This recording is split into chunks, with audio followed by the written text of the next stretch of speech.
Olá, meu time é composto por eu, Gabriel, o Pedro, Vitor Hugo, e a gente fez o algoritmo A asterisco, mais conhecido como A estrela. Aqui tem as quatro separações dessa apresentação. Vai ser a introdução, cita o código, o exemplo de uso e a bibliografia.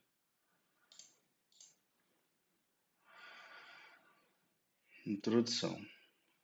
O algoritmo A estrela é um algoritmo de busca de caminho em um grafo de vértice inicial até uma vértice final. Ele é a combinação do algoritmo de Breadth First Search e o algoritmo de Dijkstra. O algoritmo foi descrito pela primeira vez pelo Peter Hart, Neil Nilsson e Bertrand Raphael em 1968, e eles trabalhavam na Stanford Research Institute.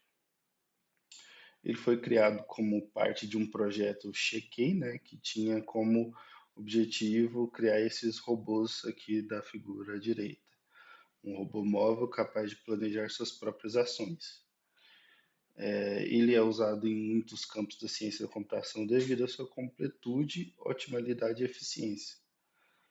No entanto, um grande problema prático é a sua complexidade espacial, pois ele armazena todos os nós gerados na memória e sua aplicação vai desde aplicativos de encontrar rota de deslocamento entre localidades a resolução de problemas, como resolução de um quebra-cabeça.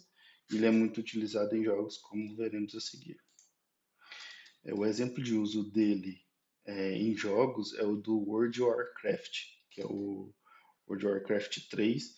Ele utiliza para o inimigo saber onde chegar até o objetivo dele, o caminho para ele chegar até o objetivo.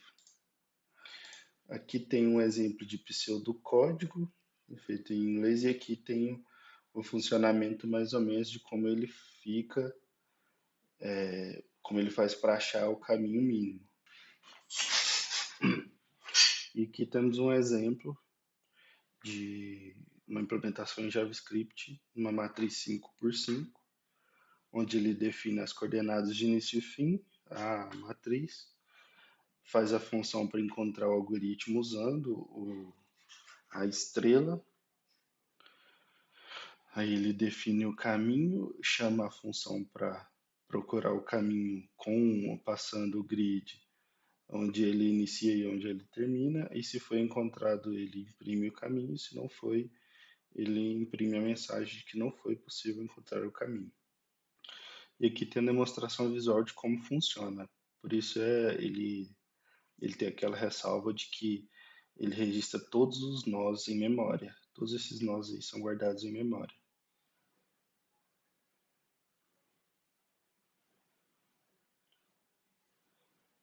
Aí aqui ele achou o melhor caminho. Aí temos aqui a nossa bibliografia, de onde a gente tirou todas essas informações. E muito obrigado. Bem, eu vou explicar então sobre o código do projeto da implementação do algoritmo ASTAR em grafos. A linguagem de programação utilizada nesse projeto foi a linguagem C, onde foram desenvolvidos três arquivos, grafo.h, grafo.c e main.c. No grafo.h é onde estão definidas as constantes, as estruturas de dados utilizadas e esse arquivo também contém as assinaturas das funções presentes no projeto. Começando então pelo início, né, aqui temos definidas duas constantes, linhas e colunas, com valor 5. Essas linhas e colunas representam a matriz utilizada, no qual cada posição da matriz será um nó, e a relação que essas posições têm umas com as outras vão formar o grafo. O valor escolhido foi 5, uma matriz 5x5, apenas pela didática mesmo, que será mais fácil de explicar, mais fácil de demonstrar quando o código for executado. Temos então aqui nesse arquivo header, né, no grafo.h, temos a definição então das constantes, da estrutura nó, e dentro dessa estrutura nó nós temos x e y, que são as posições de cada nó dentro da matriz, f, g e h, que são as funções presentes no algoritmo A*, onde f é a função que avalia o caminho mínimo, ela é dada por g mais h, tendo g como a função que calcula o custo real, o custo da distância entre o nó de origem e o nó atual no qual o algoritmo está analisando. Já a função h, que o seu nome é a função heurística, ela é responsável por calcular uma estimativa do custo do nó atual até o nó de destino, ou seja, o nó final. No código, no nosso projeto, como é através de uma matriz, ela foi implementada da seguinte maneira: é através da diferença entre as posições iniciais e finais fornecidas para essa função. Explicando um pouco cada uma dessas funções, de maneira rápida, essa função booleana aqui, que valida a posição, ela diz respeito a uma validação de se a posição está dentro dos limites da matriz, se ela está dentro dos limites da linha e da coluna. Essa outra função aqui, chamada obstáculo, ela diz respeito a dados pontos da matriz. Existe algum obstáculo, algum ponto da matriz que será um obstáculo na obtenção do caminho mínimo? Ela retorna um sim, um true ou um false. Temos aqui o algoritmo star por si só, que eu irei explicar mais detalhadamente logo à frente, e uma função também para printar esse caminho mínimo. Uma vez encontrado esse caminho, ela irá então printar para a gente qual foi o caminho escolhido, né, pelo algoritmo. Passando então aqui para o arquivo graph.c, temos aqui as implementações, né, como de fato foi feito, né, cada função. Aqui, como eu falei, a diferença das posições iniciais e finais dos nós. Aqui uma validação, novamente, se é obstáculo, e aqui começamos então com o algoritmo star. É também uma função booleana, porque o que ele vai retornar? Caso ele encontre um caminho mínimo, ele vai retornar true. E por quê? Ele vai retornar true porque ele vai chegar no final. Caso ele não encontre, ele vai retornar um false, e lá na função de printar caminho mínimo, ela nos diz se foi possível ou não encontrar um caminho. Mas explicando então o passo a passo desse algoritmo, temos aqui uma validação das posições inicial e final, para saber se essas posições estão nos limites da matriz, ou se as duas posições são obstáculos ou não. Caso elas são posições válidas e não são obstáculos, o algoritmo segue em diante. Temos aqui a criação de uma lista aberta, e essa lista aberta ela corresponde aos possíveis caminhos, aos possíveis nós do caminho, do nó de origem até o nó de destino. Temos também a criação de uma lista fechada, que ela corresponde aos itens em que o caminho mínimo, o caminho, na verdade, foi encontrado. Então, toda vez que o algoritmo rodar e encontrar um melhor caminho, um melhor nó para seguir adiante, ele vai ser colocado dentro dessa lista. Aqui temos algumas configurações iniciais, né, de setar esses valores aqui das funções f, g e h como 0, e como ela é inicial, o ponteiro pai pertencente a essa estrutura, que eu acabei não falando tudo, mas eu já posso retornar ela agora, ele vai apontar para nulo. O que seria esse ponteiro? Ele vai ser responsável por linkar os caminhos encontrados. Então eu tenho um nó, mas eu cheguei nesse nó a partir de outro nó. Então esse ponteiro vai fazer esse link. E aqui também a variável booleana, que eu esqueci de comentar, é a variável chamada obstáculo, que diz respeito justamente se um ponto da matriz, um nó da matriz, ele será um obstáculo ou não. Retornando então ao código, temos aqui também, colocando aqui, né, na lista aberta, porque como é o início, ela é o primeiro possível caminho, e através do primeiro ponto inicial, da origem. Colocando ele então na lista aberta, que é um possível caminho.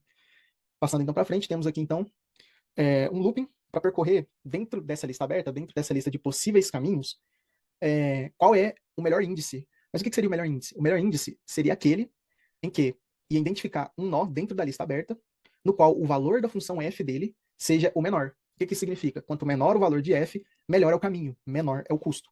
Logo, então, temos aqui esse for para identificar, para buscar dentro dessa lista qual que é o melhor índice. E uma vez encontrado esse melhor índice, cria-se um ponteiro para um nó, né, para a estrutura nó chamado atual. E esse ponteiro diz respeito ao nó que tem esse melhor índice. Temos aqui um contador menos menos, né? Ele serve para controlar esse looping while aqui, porque o contador é maior que zero. E à medida que temos então esse nó atual, na verdade, um passo adiante, antes, na verdade, seria o de remover da lista aberta o nó que foi encontrado. Uma vez que foi encontrado o nó de melhor índice, ele é removido da lista aberta, porque já foram analisadas aquelas possibilidades, e ele é incluído na lista fechada. Temos aqui também uma verificação de se chegamos no final ou não. Como eu falei anteriormente, esse algoritmo vai retornar verdadeiro se ele chegou no caminho final. Se a posição do nó atual, x, ela foi igual do destino, e a do y foi igual ao do destino, temos que ele chegou no final. Dando prosseguimento, juntamente com esse nó atual, foram criadas aqui também variáveis de deslocamento. Por que elas foram criadas desse jeito? Como estamos trabalhando a matriz, e estamos trabalhando bem especificamente com nós, as únicas possíveis posições para se analisar o melhor caminho seriam as grades da matriz, seriam as posições dela. Logo, a gente pode ir a partir de um nó para a esquerda, para a direita, para baixo e para cima. Diante dessas 4 possibilidades, foi-se criado então um for para que fosse possível prever, a partir desses possíveis caminhos, do conteúdo de cada nó desses possíveis caminhos, qual seria o melhor possível caminho. Então, entra aqui uma verificação se essa posição do próximo possível caminho, próximo possível nó, for válida, se não é obstáculo, se não está na linha fechada, temos que essas definições aqui das possíveis funções dos próximos caminhos, né? Ou seja, a partir dessa verificação, foi criado um outro ponteiro chamado sucessor, que ele vai receber essas posições validadas, e esse sucessor, ele vai ter um processo de verificação aqui para estabelecer os valores de f, g e h presentes no seu nó. Aqui no caso, como essas definições aqui estão definidas da seguinte maneira.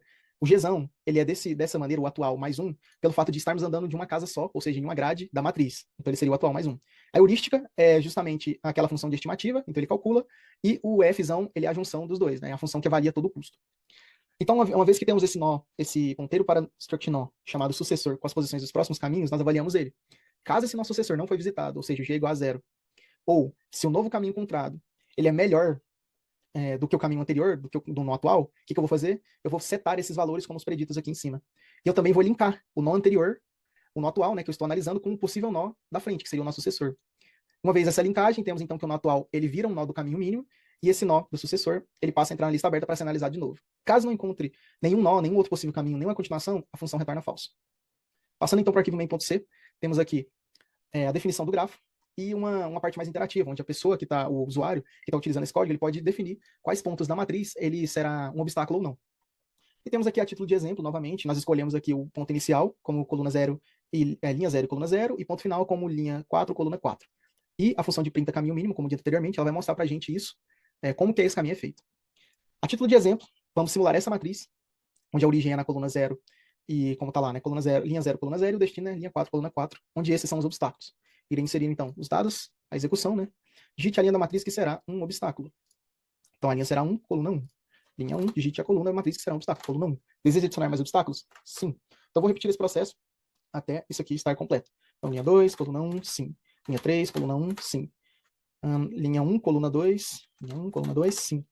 Linha 1, coluna 3, linha 1, coluna 3, sim. Linha 2, coluna 3, linha 2, coluna 3, sim. E linha 3, coluna 3. Linha 3, coluna 3. Deseja adicionar mais obstáculos no gráfico? Não. E aqui temos, então, o resultado, o print do caminho mínimo. Ele começa de trás para frente, né, devido à lista, do jeito que foi montada a função. Então, temos aqui, o caminho mínimo escolhido pelo algoritmo foi linha 4, coluna 4, que é o destino. Linha 4, coluna 3, então ele está aqui. Linha 4, coluna 2, vem para cá. Linha 4, coluna 1. Linha 4, coluna 0. Linha 3, coluna 0. Linha 2, coluna 0. Linha 1, coluna 0. E, por fim, linha 0, coluna 0, que é a origem. Então, este é um exemplo de aplicação do algoritmo Astar utilizando grafos. A respeito do documento, a gente vai começar pelo objetivo, né? O algoritmo é o A-estrela, e ele é um algoritmo de Python, que fala, para encontrar caminhos mínimos. Ele é parte de um trabalho científico que buscava a elaboração de uma teoria que servisse de referência para o desenvolvimento de algoritmos de busca eficientes. Dessa forma, que a gente pode definir que o objetivo do algoritmo é ser um padrão tanto para o desenvolvimento de aplicações, e ele é muito comum principalmente em jogos, quanto para novos estudos científicos na área. O artigo que lançou ele já é bem antigo, né? Mas ele é bem recorrentemente citado. O algoritmo em si é praticamente estruturado como DICE e tem algumas informações que o Best First Search usa. E ele também é baseado em heurística, né? Aqui está uma representação do algoritmo. Os vértices amarelos são os mais perto do ponto de origem e os vértices azuis são os mais perto do final. Ou a gente pode definir como amarelo mais longe do final e o azul mais longe do ponto de início. Aqui a gente tem uma função que está melhor explicada no vídeo do código. E aqui é uma estruturação em linguagem humana, né, sobre o funcionamento do algoritmo, na referência 4. Primeiro se adiciona o quadrado inicial à lista aberta e vai repetir um looping, né? Procurar o quadrado que tem o menor custo de fn na lista aberta, mover ele para a lista fechada e vai verificar para cada um dos quadrados adjacentes a ele se ele é passável ou se ele está na lista fechada. Caso isso, você ignora. Caso contrário, você vai seguir o seguinte procedimento. Se ele não estiver na lista aberta, você vai acrescentar ele na lista aberta e fazer o quadrado atual ser o pai dele que você acabou de selecionar. Depois você vai gravar os custos de fn e h do quadrado. Se ele já estiver na lista aberta, você vai conferir para ver se o caminho daquele quadrado é melhor, usando o custo g como medida. O valor g mais baixo mostra que esse é um caminho melhor. Nesse caso, você vai mudar o pi do quadrado atual e recalcular os valores de g e h do quadrado. E finalmente você vai parar com ou acrescentar o quadrado alvo à lista, né, onde você atingiu o seu objetivo final, para determinar que o caminho foi encontrado, ou você não achar o quadrado alvo, quando a lista aberta estiver vazia. Você não vai ter encontrado um caminho nenhum. Se encontrar o caminho, você vai salvar caminhando para trás do quadrado alvo por meio de seus pais. Né? Pelo pai de cada um, você vai chegar até o início. Aqui tem o código em C, está também melhor explicado na parte do vídeo sobre o código. Um exemplo também explicado na parte sobre o código é exatamente o mesmo. E a análise de complexidade computacional. A maior desvantagem do algoritmo A-estrela é ele precisar de muita memória, né, porque ele armazena todos os nós gerados durante o procedimento. E para evidenciar esse problema, a gente tem que o pior caso dele é esse aqui. E por isso ele é superado por pela maioria dos outros algoritmos que pré-processam o grafo em busca da melhor performance. Aqui a gente tem que a complexidade computacional também é semelhante, né? Aqui numa linguagem mais direta, para definir o melhor caso, o pior caso e caso médio, a gente tem que o melhor caso da estrela seria quando você encontrasse uma heurística perfeita, né? Quando você não superestimasse o custo, nem subestimasse. Dessa forma, o A se comportaria como o Dijkstra. Isso ocorre porque, tipo, isso porque ele nunca vai expandir mais nós do que necessário, né? Nem retroceder. Ou tratando de outro ponto de vista, o melhor caso é quando o menor caminho trata-se de uma linha reta do ponto de partida ao destino, sem desvios. Se o melhor caso ele é quando a heurística é perfeita, o pior caso seria quando a heurística é a pior possível, né? Que levaria a um comportamento no qual a estrela exploraria por vários dos nós desnecessários, que não são promissores. E que ia se aproximar muito do algoritmo de busca em largura, o Breadth First Search. E o caso médio, por fazer uso da heurística, acaba sendo melhor que os algoritmos de busca uniforme, né? O de busca em largura. Mas também é muito difícil de estimar. E aqui estão as referências utilizadas para a criação do documento.